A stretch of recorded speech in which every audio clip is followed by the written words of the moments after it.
Hola, muy buenas, bienvenidos de nuevo a este espacio para compartir en el que hoy estoy muy contento por estar de nuevo con Ernesto León. Bienvenido Ernesto, ¿qué tal? ¿Cómo estás? Hola Alex, bienvenido. ¿Qué tal? ¿Cómo estás tú? Bien.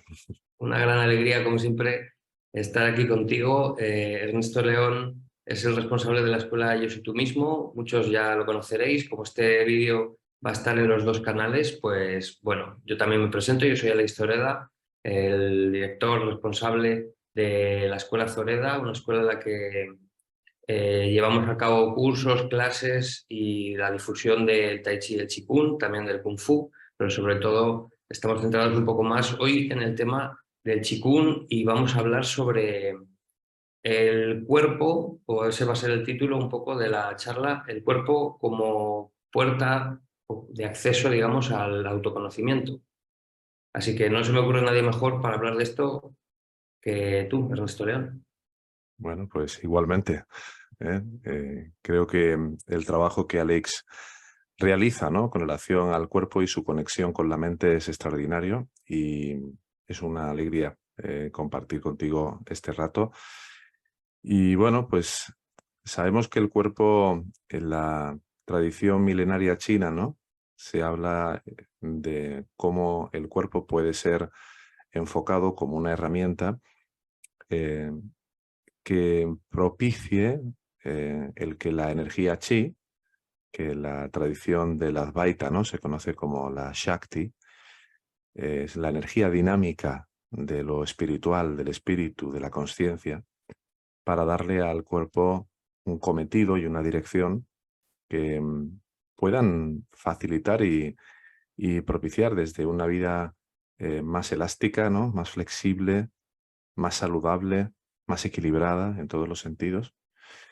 Y también se puede distorsionar, ¿no? El uso de esa energía y darle un sentido completamente contrario, ¿no? Así que, bueno, mm, desde mi punto de vista, yo creo que lo primero y lo más importante es entender de que si lo que realmente somos es algo ilimitado, que está más allá de las formas, el hecho de tomarnos y percibirnos como una forma al identificarnos con ella de una manera radical, que es lo que se produce en el hechizo del nacimiento, en el momento en el que nacemos, los niños a veces vemos, ¿no? Que empiezan a tocarse la barriguita, la pierna, como descubriendo una identidad que no reconocen como propia, ¿no? Incluso también es curioso cuando eh, cualquier persona habla de mi cuerpo, ¿m? Y se refieren al cuerpo como mi cuerpo, como algo que es mío. ¿Quién es el poseedor de ese cuerpo? Si fuéramos el cuerpo, no diríamos mi cuerpo como refiriéndonos a un objeto, ¿no? Son pequeñas claves, ¿no? Que están por ahí sueltas. Y lo más fundamental que eh, me atrevería a decir para un poco arrancar este diálogo y esta charla es que si la identificación con el cuerpo viene a representar la limitación de lo que realmente somos a nivel de una forma, lo más inteligente, lo más sensato sería tratar de que esa limitación sea lo menos limitada posible, o de que el cuerpo pueda ser un canal o un medio para la expansión desde el cuerpo hacia otros cuerpos, la comunicación, el amor, em, la conexión a un nivel profundo y también como un medio de regreso, ¿no? Y de retorno. No obstante, mientras la identificación con el cuerpo está ahí, creo que hay mucho que detectar de cómo lo utilizamos de una manera equivocada y de muchas de las trampas, ¿no? Y de los trucos que ego, que sería la raíz de la mente que propicia el cuerpo, están generando. Claro, hay una cosa que has comentado alguna vez que a mí me parece muy clara y que aterriza muy bien todo esto, y es el ejemplo de mirar la mano. Tú miras tu mano y ¿qué pasa? Que esa mano, tú estás dentro de esa mano, estás dentro de ese cuerpo, o realmente es esa mano, ese cuerpo el que aparece en tu experiencia. Y eso es un experimento muy sencillo que cada persona puede hacer en un segundo y de repente hay un insight, ¿no? Hay una idea de repente que aparece como un cambio de perspectiva. Y claro, esto creo que aquí podemos empezar realmente a diseccionar un poco el tema, porque creo que el cuerpo puede ser al mismo tiempo un obstáculo y una puerta, ¿no? Una manera de, pues eso, de que nos acerque a ese autoconocimiento a un nivel más profundo o que por el contrario nos separe, nos aleje, nos resulte un obstáculo a la hora no solamente de llegar a un nivel más espiritual, sino también a llegar a un nivel de una buena salud, de una buena calidad de vida, etcétera, todo eso que va a estar por el camino, ¿no? Que vamos a irnos encontrando por ese camino en el que el cuerpo deja de ser un obstáculo para ser un facilitador de ese autoconocimiento, de esa expansión. Mm, sin duda, sin duda. ¿Cuáles crees tú que serían los principales obstáculos? Bueno, en la medida que se hace del cuerpo una identidad, a partir de ahí, a mí me gusta mucho el ejemplo del uso, por ejemplo, que hacemos de un coche, ¿no? De nuestro coche, ¿no? Si tú tienes un coche y estás todo el día encerándolo, abrillantándolo, ante cualquier abolladura, por pequeñita que sea, hay ya un cierto enojo, una cierta exasperación, un malestar, eh, como si al contrario, ¿no? No llevas a tu coche a las revisiones que necesita, eh, nunca lo limpias o cada muchísimo tiempo, eh, no tratas, digamos, de mantener el motor y todo lo que es la mecánica del vehículo en un buen estado, no le haces las revisiones, ¿no? Digamos que con el cuerpo creo que hay que encontrar una forma equilibrada. El cuerpo necesita ejercicio, porque el ejercicio trae y llama a esa energía que revitaliza y le puede dar, digamos, al cuerpo el nivel, digamos, de estar despierto como para que la consciencia no se anquilose en él. Cuando digo la consciencia me refiero al aspecto de conciencia que se mezcla con el cuerpo y que da lugar a una conciencia reflejada, ¿no? No a la conciencia pura, porque la conciencia pura no se puede limitar ni condicionar por nada, ¿no? En la medida que no hacemos ejercicio, en la medida que no nos alimentamos adecuadamente, en la medida que le damos rienda suelta a pensamientos negativos, a miedos, etcétera, etcétera, en el cuerpo, todo eso es como la uña y la carne, ¿no? En la mente, con el cuerpo llega un momento en que se hacen una y si tu estado mental es muy nocivo y es muy perezoso y es muy, etcétera, etcétera, lo normal es que el cuerpo empiece a evidenciar los efectos de todo eso. Entonces, me gusta esto de la relación como la que tendrías con tu coche. Si estás demasiado obsesionado, como si lo dejas demasiado, al final vas a pagar un precio. Claro, sí, yo soy masajista también y doy terapias, ¿no? De masaje y muchas veces pongo ese ejemplo, porque habitualmente si tú vas en el coche, la mayoría de la gente cuando aparece el pilotito amarillo o el cambio de aceite y tal, ya es como, "Ah, tengo que llevarlo rápidamente y tal", o si es un piloto así de alguna cosa grave, me paro y llamo a la grúa, que mi coche no se estropee, pero cuando me empieza a doler la espalda, el cuello, la rodilla, bueno, lo voy dejando a ver si se me pasa y tal, y eso nos lleva a una mayor dificultad a la hora de recuperarnos, etcétera. El dolor y el cuerpo también a veces se comunica a base del dolor para darnos un mensaje, ¿no? Que eso también creo que es una parte de este trabajo que es muy importante, porque creo que gran parte o realmente todos los obstáculos que podemos encontrar al final pueden ser una ventaja, porque, por ejemplo, dentro de la medicina china se establece que gran parte o la mayoría de las dolencias a nivel interno vienen ocasionadas por un estancamiento o un bloqueo de la energía que suele ser provocado por los deseos, por las 7 pasiones, ¿no? Entonces, el deseo también, que es algo que está, aunque está en la mente, como que se manifiesta muy evidentemente a través del cuerpo, también es un obstáculo, pero que al mismo tiempo nos puede impulsar a sobreponernos, a ir más allá de esos deseos y utilizarlo para llegar más profundo, para seguir la indicación del dolor, por ejemplo, del deseo, del sufrimiento, a través del cuerpo para ir en esa dirección, para ir acabando con eso. Ujú. Sí, esto me recuerda lo que hablamos, ¿no? Más de una vez, ¿no? De cómo hay una dirección que la mente sigue para dar lugar a que ese bloqueo se produzca o se desanude o se desbloquee, ¿no? Que es el poder de la voluntad. ¿M? La fuerza de la voluntad que reside en el cuerpo causal, decimos en estas enseñanzas, ¿no? Del Advaita.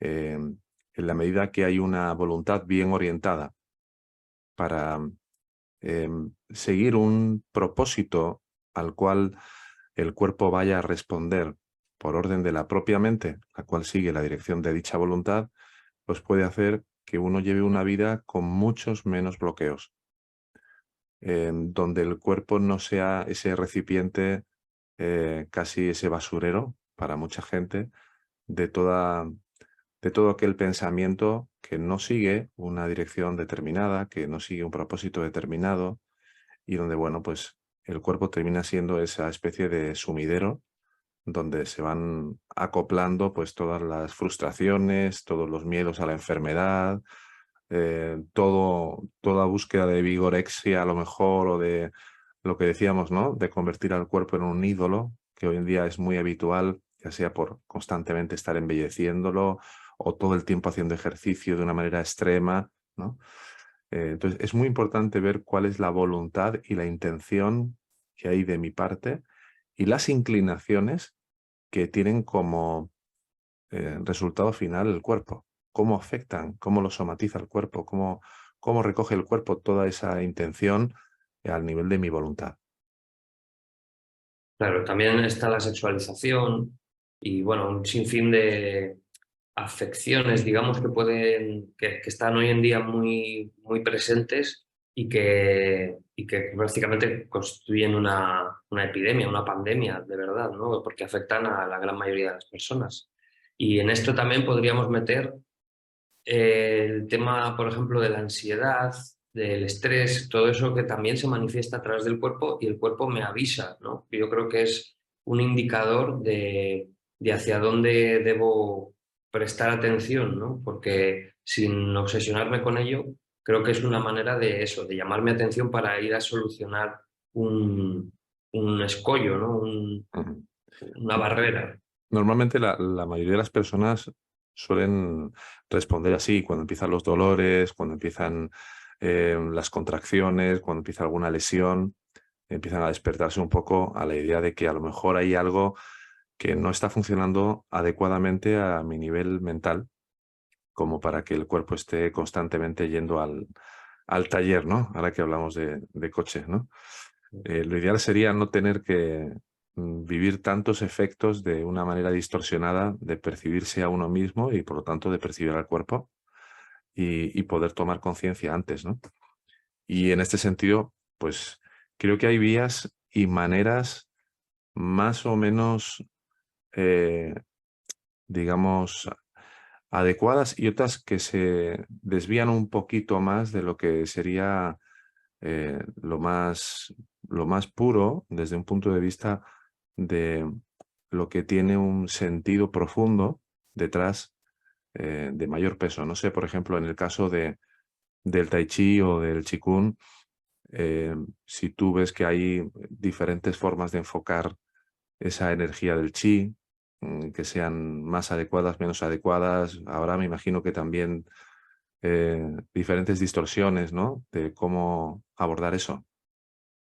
Sí, yo creo que realmente el tema sería más bien cómo se interpreta, ¿no? Porque realmente me parece que lo que son los conceptos básicos, que es algo que yo siempre hago mucho hincapié en que me parece que es lo realmente importante, porque después, por ejemplo, el Qigong es muy extenso, como tiene tanta historia, se ha ramificado y se han creado infinidad de sistemas enfocados más, por ejemplo, en las artes marciales, otros más en la espiritualidad, otros más en el ámbito de la salud. y de cada una de esas ramas pues hay muchas escuelas, muchos sistemas, etcétera, ¿no? Yo hay algunos con los que sintonizo más y otros con los que sintonizo menos, pero me parece que lo más importante es el enfoque que se le da desde la propia práctica, ¿no? Porque además es un conocimiento que nos viene dado siempre un poco con cuentagotas, porque es un conocimiento que ha estado reservado y oculto en un ámbito muy esotérico durante muchos siglos y ahora desde hace poco más de 50 años se está empezando a dar a conocer. Entonces, me parece que lo importante realmente es tener un poco esta guía clara, que es, yo creo, lo que estamos intentando hablar y poner hoy en común, ¿no? ¿Cuál es la intención y el trabajo que yo estoy haciendo desde mi voluntad, desde mi intención con estos ejercicios, ¿no? Entonces, bueno, desde luego que hay sistemas y prácticas que están mucho más dirigidas o que son más fáciles de encajar dentro de este marco de hacerlo de una manera bastante equilibrada y otras pues que puede ser que induzcan más a perdernos o también porque a lo mejor no estemos preparados y queramos pasar de un nivel a otro muy rápidamente. Así que bueno, en general yo lo que diría es que como para todo, lo ideal es ponerse en contacto y dejarse guiar por alguien que realmente sepa y que tenga bastante experiencia en esto para, por lo menos para sentar bien esas bases, que son básicamente las mismas para todos los estilos, para todas las ramas, y que a partir de ahí, pues empezar a, cada persona debe llevárselo a su propia experiencia y a su propia vida, porque al fin y al cabo no son el Tai Chi y el Qigong no son disciplinas para practicar una vez a la semana o dos, voy, hago mis ejercicios y luego me voy a mi casa, sino que es algo que tiene que calar y que se recomienda y es importante practicarlo todos los días, ¿no? Porque Ujú. poco a poco se va a ir, como yo digo, es como que el nivel del agua va subiendo y va inundando diferentes parcelas, ¿no? De la vida. Y eso es lo ideal porque de otra manera no llega a ser realmente eficaz. Claro. Sí, yo creo que es muy fácil cuando se empieza a innovar, como decías, desde un conocimiento y una sabiduría milenaria que ha estado encriptada prácticamente por siglos. Es muy fácil que cuando se empieza a innovar rápidamente se empieza a distorsionar mucho.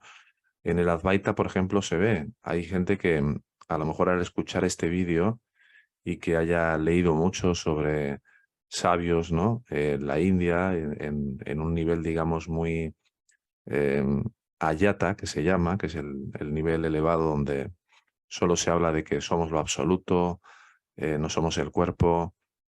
Es muy fácil que se olvide, se pase por alto el aparente, pero todavía vigente, nivel de conciencia de uno mismo como el cuerpo, en tanto que ego, y que por lo tanto se pasen por alto todas las señales que el cuerpo está emitiendo o suele emitir con relación a nuestro estado mental, pendiente de una depuración y de una purificación. Entonces hay muchas líneas eh, que se han ido generando del neo-advaita, del pseudo-advaita, incluso con profesores que hablan en nombre de linajes y que hablan de haberse despertado en el banco de un parque, se suelen repetir bastante con esto, y que pasan por alto la importancia que tiene el cuerpo como un medio, una herramienta de comunicación al servicio del espíritu, al servicio de la conciencia. Y para eso el equilibrio y el sentido común es algo fundamental. El ejercicio diario, como tú decías, para mí me parece uno de los elementos fundamentales, que haya una oxigenación adecuada, porque nos olvidamos hasta de respirar. En este mundo occidental parece que la respiración es algo que si me acuerdo hasta que inspiro un poco, ¿no? Nos olvidamos de no solo oxigenar el cuerpo, sino también de darle una cierta elasticidad a toda una musculatura, a todo un sistema óseo que se anquilose, se tiende a deformar con el paso de los años y lo vemos en las personas mayores que no se han ejercitado. Vemos cómo la musculatura, por ejemplo, es algo que si no se fortalece y no se potencia el hueso, empieza a experimentar una serie de efectos. Bueno, de eso sabes tú mucho más que yo, ¿no? Entonces, entrar, digamos, en un camino espiritual, dejando de lado al cuerpo como algo que yo no soy desde un nivel absoluto, pero que todavía eso no se ha llegado a cuajar completamente a nivel experiencial, es una auténtica locura. Para mucha Claro. gente que luego terminan padeciendo enfermedades de todo tipo, repitiendo, no soy el cuerpo, no soy el cuerpo. Sigue apretando los dientes. No, no sé qué Sí, es, sí, claro. claro. Eso creo que nos puede ocurrir en los dos ámbitos, ¿no? Por un lado, si yo entro, porque también desde el punto de vista del Qigong y el Tai Chi, hay personas que entran desde diferentes ámbitos, ¿no? Porque llegan a conocerlo o a practicarlo desde diferentes ámbitos. Hay muchas personas que llegan, por ejemplo, a través del yoga, porque están ya, llevan tiempo practicando yoga y oyen hablar del Qigong y entonces empiezan a interesarse por ello y ya tienen hecho un trabajo físico, conocen algunas técnicas de respiración, etcétera. Y hay otras personas que llegan más por el tema de la meditación, del mindfulness, de alguna enfermedad también, porque no pueden hacer otro tipo de ejercicio, etcétera, ¿no? Bueno, pueden llegar por muchas vías. Y hay personas que llegan más desde un ámbito espiritual y efectivamente, como tú dices, no, bueno, yo es que el cuerpo para mí es solamente una, una vaina. Una mota de polvo. Claro, sí. Yo realmente no soy esto y tal, pero claro, realmente no estás en ese nivel, te estás un poco engañando a ti mismo, ¿no? Ujú. Y ese cuerpo, pues te sigue dando achaques, se siguen generando esos deseos contra los que estás luchando continuamente. Y bueno, también se trata, el Qigong también y el Tai Chi actúan en ese ámbito, ¿no? A la hora de trabajar con los deseos, de volvernos más flexibles, más, eh, más ecuánimes, ¿no? A Claro. la hora Y al de... revés también me imagino, como decías, ¿no? Personas que llegan solo por la cuestión física y pasan Efectivamente. por alto de que su cuerpo es un receptor de la mente, ¿no? El cuerpo no tiene la capacidad de sentir ni tiene la capacidad de emitir absolutamente nada, sino es como un reflejo, como si fuera una antena del propio estado mental y que si no te trabajas internamente mínimamente, por más que trates de ejercitar tu cuerpo y de elastilizarlo y de lo que sea, si la causa siempre es al nivel mental, pues siempre va a haber una cierta limitación importante ahí, ¿no? Claro, por eso yo, por ejemplo, que he trabajado un poco en los tres niveles, porque yo empecé con Tai Chi, pero casi inmediatamente empecé a entrenar Kung Fu y he estado más o menos con los dos al mismo nivel, con el Qigong también, un poco todo a la vez, pero claro, el Kung Fu es la parte más externa, ¿no? Es el trabajo físico y tal. El Tai Chi está en el medio, es el equilibrio entre la parte externa y la interna, y el Qigong es lo interno. En el ámbito del Kung Fu y del Tai Chi hay mucha gente que está más en eso, ¿no? No, la estructura biomecánica, las energías, cómo comprimir, cómo desviar, cómo golpear, tener fuerza, endurecer, etcétera. Y, por ejemplo, del Qigong ya no hablo de meditación, espiritualidad, autoconocimiento, sino ya de las prácticas más internas de respiración, concentración de la energía, etcétera. Bueno, eso, o sea, es como que no, como si no tuviera nada que ver Ujú. y nada más lejos, porque de hecho la mayoría de los sistemas de Kung Fu tradicionales tienen asociado un sistema de Qigong, porque en las artes marciales llegó un momento en el que se descubrió que el Qigong era una vía para mejorar y potenciar muchísimo las capacidades físicas de los practicantes de artes marciales. Se dieron cuenta de que cuando hacían Qigong tenían mucha más elasticidad, más fuerza, más energía, más resistencia, se concentraban mejor, bueno, en fin, un sinfín de cosas, ¿no? Ujú. Entonces, bueno, yo creo que desde aquí está bien hacer un llamamiento a ese equilibrio, ¿no? Entre la parte física y la parte espiritual, porque sin la parte interna, si no hay un equilibrio entre esas dos partes, no puede haber un progreso real. Llega un momento en el que hay una limitación, no podemos seguir avanzando.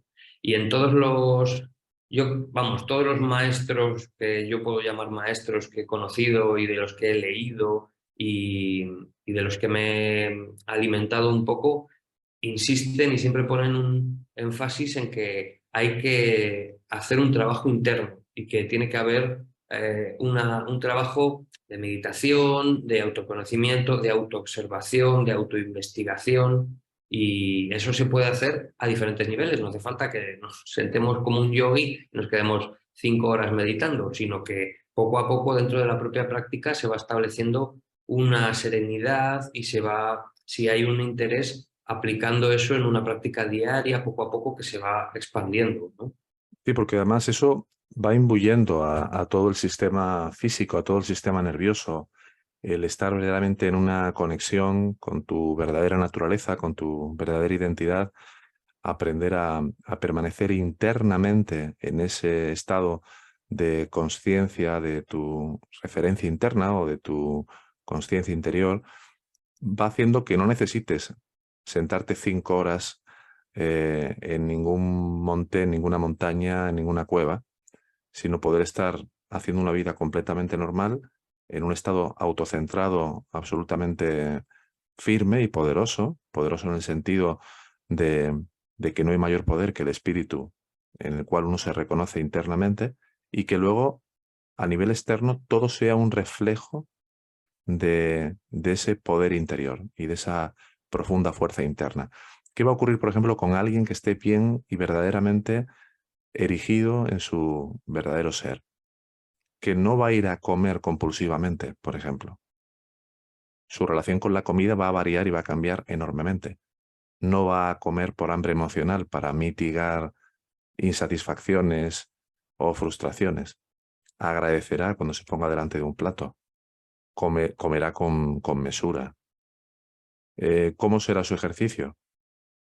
Pues será un ejercicio en el que haya fuerza, en el que haya concentración, en el que haya vigor, pero en el que haya también un trasfondo de relax, de calma, de no precipitación, ¿no?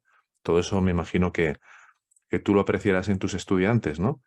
Aquellos que van como muy compulsivamente, movidos por la ansiedad, precisamente de ese desequilibrio interno, de no estar bien enraizados en su verdadera identidad, y quienes, por tener un mayor grado de equilibrio mental y de centramiento, van a las pruebas, a los ejercicios de una manera mucho más abierta, ¿no? Más lúcida, ¿verdad? Sí, y sobre todo se nota a medida que se va instalando la práctica y se va avanzando con el tiempo, porque claro, esto también es algo que va sedimentándose, ¿no? Con el tiempo y cada vez se va sintiendo más, pues es una serenidad, porque por ejemplo uno de los principios importantes del Tai Chi, uno de los 10 principios, es la quietud en el movimiento. Pues claro, llegar a sentir que estoy totalmente sereno, relajado y tranquilo mientras me estoy moviendo requiere un tiempo, ¿no? Requiere una práctica. Por eso estas prácticas son, digamos, un camino de vida, no es Ujú. eso. Yo practico el lunes y el miércoles y hasta el lunes que viene no me acuerdo de nada de esto, ¿no? Claro. Porque se desconecta. En el momento que yo desconecto de eso, pues se pierde un poco, como que vuelvo, retrocedo un poco hacia atrás. Porque Ujú. también es una manera de sacarnos de nuestra inercia habitual a sentirnos eso, pues continuamente extrovertidos hacia afuera, en lo que está ocurriendo en mi vida, en los problemas, en la velocidad de la comunicación de las redes sociales, del trabajo, etcétera, ¿no? Ujú. Y, y eso, por un lado, eso es muy importante y se va observando desde el primer día, porque en el momento en el que yo tomo la decisión, como tú decías, ejerzo mi voluntad de atenderme y de dar la vuelta un poco a mi atención para observar mi cuerpo, observar mi respiración, aquietarme, relajarme, empezar a practicar algo que yo sé que es bueno para mí, para estar más tranquilo, para estar más en mí, etcétera, ya eso cambia mucho. Y a medida que lo voy practicando y repitiendo, pues igual que Claro, hacemos aquí, aquí, por ejemplo, hay mucho también de autoengaño en lo del tema de la voluntad, ¿no? ¿Qué voluntad? Si solo hay una voluntad, que es la voluntad de Dios, la voluntad del Tao, ¿no? Mm. O la voluntad del ser, y esa voluntad de un yo que es una ficción mental. ¿Qué voluntad? ¿De qué voluntad estamos hablando? sabemos perfectamente de que cada vez que, por más pequeño que sea, hay en uno un creer, ¿no? Un movimiento hacia decidir o hacia elegir, es que todavía esa aparente voluntad individual está ahí. Entonces, ¿no es mejor actuar desde ese nivel en el cual todavía uno se encuentra en determinados momentos que no jugar a que ya la voluntad es una ficción sin haberlo trascendido y poner precisamente ese movimiento de intención, de inclinación, para reorientarlo en una dirección que propicie, por ejemplo, que el cuerpo eh, se vea beneficiado de ese equilibrio interno en lugar de convertirlo en ese sumidero, ¿no?, que decíamos antes? Entonces, por Claro, ejemplo, lo que vemos a diario es que aquellas personas que le dan una dirección adecuada a, a esta voluntad, a esta intencionalidad eh, en relación con el cuerpo, de cuidarlo, de darle una atención razonable, sin obsesionarse, pero sin caer tampoco en la pereza, etcétera, pues terminan teniendo una forma mucho más equilibrada de funcionar aquí. claro. Y con el Tai Chi, con el Qigong, desde luego lo que he visto siempre ha sido eso, que una persona que mantiene un cierto nivel de equilibrio interno y que luego utiliza las herramientas del Qigong y del Tai Chi, lo que hace es sobrepotenciar ese equilibrio interno al llevarlo a cada rincón del cuerpo, donde muchas veces hay, como tú bien sabes, enquistadas muchas historias que se han quedado enterradas literalmente en diferentes partes del cuerpo porque no se han resuelto ni en su causa, ni tampoco se han llegado a ver, ni a abrir, en que a veces un ejercicio no determinado en una determinada zona puede hacer que se despierte algo a nivel mental que no se había reconocido, ¿no? Por Sí, una, ¿verdad? No sé sí, si tienes a algún nivel, ejemplo de esto, de algún estudiante sí, tuyo. sí, sí. A nivel emocional, por ejemplo, hay prácticas que están un poco más dirigidas al tema de las emociones, porque cada emoción está relacionada con un órgano en la medicina china. Y bueno, a mí me han pasado bastantes cosas y también, sobre todo, que a través de YouTube y tal, mucha gente me ha escrito, me escribe mucha gente contándome un poco su experiencia. Y hay algunas cosas que hasta yo mismo me he sorprendido.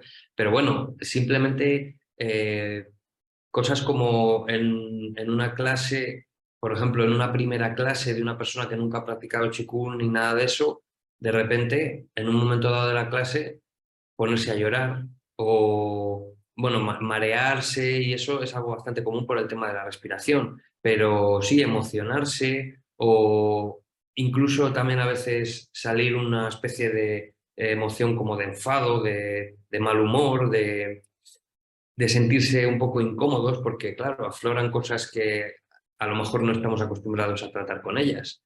Y desde luego que uno de los mayores beneficios del Qigong es que tiene la capacidad de deshacer bloqueos de una manera muy fácil, porque lo primero que hacemos es relajarnos muy profundamente, aprender a relajarnos para que el sistema energético no esté sobrecargado y que no haya compresión en ninguna zona, y después empezamos a hacer circular la energía de la manera más intensa que podemos, y eso hace pues eso, que de repente se libere un bloqueo que a veces puede derivar en en exacerbar una emoción que aparece muy, muy de repente. También a veces hay personas que se quedan como tan, se sumergen tanto que después les cuesta salir y al final de la clase están un poco como que se van a casa flotando, ¿no?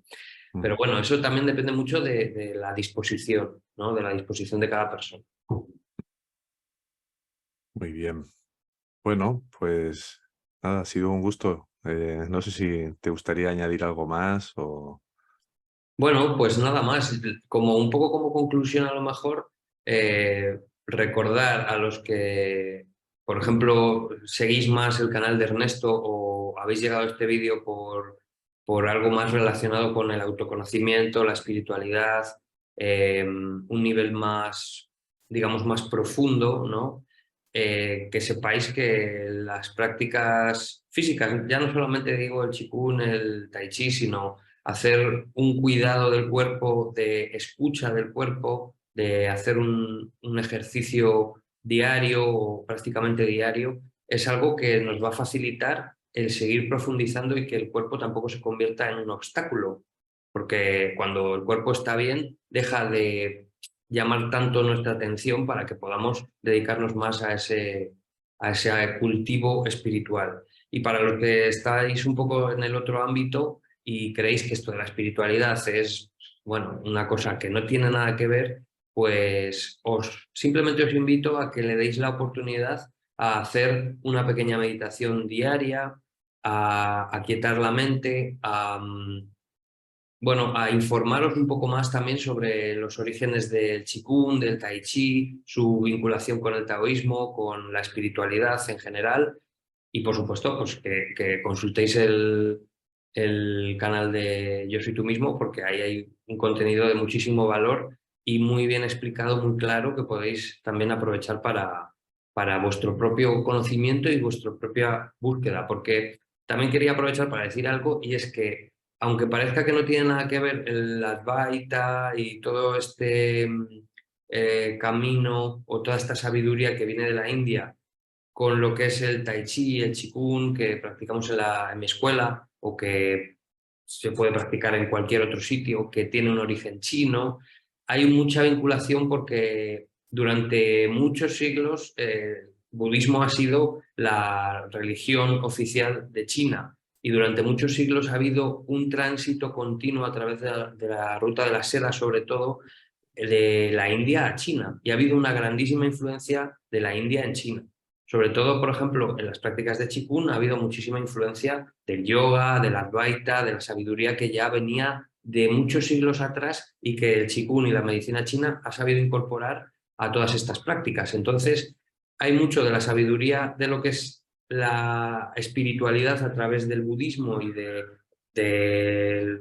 los Vedas y de todo ese conocimiento antiguo y también a través de las prácticas físicas que venían también un poco acompañando al budismo. Así que realmente hay mucho en común y por eso yo creo que es muy enriquecedor que tengamos estos encuentros porque se abre mucho más el campo de lo que es el conocimiento de estas mismas disciplinas. Sí, hoy hemos tocado el tema del cuerpo, ¿no? Quizá más adelante hablemos de algún otro tema para seguir poniendo en común estas dos corrientes, por decirlo de alguna manera. Pero es verdad, estoy totalmente de acuerdo contigo. Algo que vemos en la escuela muy a menudo es que hay personas que cuando empiezan teniendo una disposición a querer ver, ¿no?, con mayor profundidad y poniendo a su capacidad de ser conscientes cada vez a un propósito de mayor lucidez, de mayor discernimiento, de mayor entendimiento, como a veces al hacer ejercicios que tienen una tecnología sapiencial absolutamente extraordinaria por todo lo que encierran, empiezan como a ver una amplitud, ¿no? Como una multiplicación, por decirlo así, de oportunidades de liberar bloqueos, de liberar miedos, de que salgan muchos de esos problemas que han quedado como enfermedad en diferentes partes del cuerpo, porque el ejercicio en sí, ¿no?, de la práctica milenaria contribuye a toda ese desbloquear y al mismo tiempo todo lo que es la práctica interior, ¿no?, de la autoindagación, de la meditación, de la rendición, pone al servicio, digamos, del cuerpo una oportunidad de liberar todo lo que se haya somatizado ahí, todo lo que se haya quedado ahí encriptado, ¿no? Así que, bueno, pues un gusto este rato, ¿no?, que hemos compartido, ¿verdad? Pues sí, siempre es un placer, Ernesto. Igualmente para mí y nada, un fuerte abrazo para todos los seguidores de la Escuela Zoreda, desde Yo Soy Tú Mismo y bueno, tenéis a un gran maestro. Enhorabuena. Bueno, muchas gracias Ernesto y también un saludo para todos los hermanos de la Escuela Yo Soy Tú Mismo y espero que haya sido de utilidad este vídeo y nos vemos pronto. Un Muy abrazo bien. muy fuerte. Un abrazo. Chao. Chao.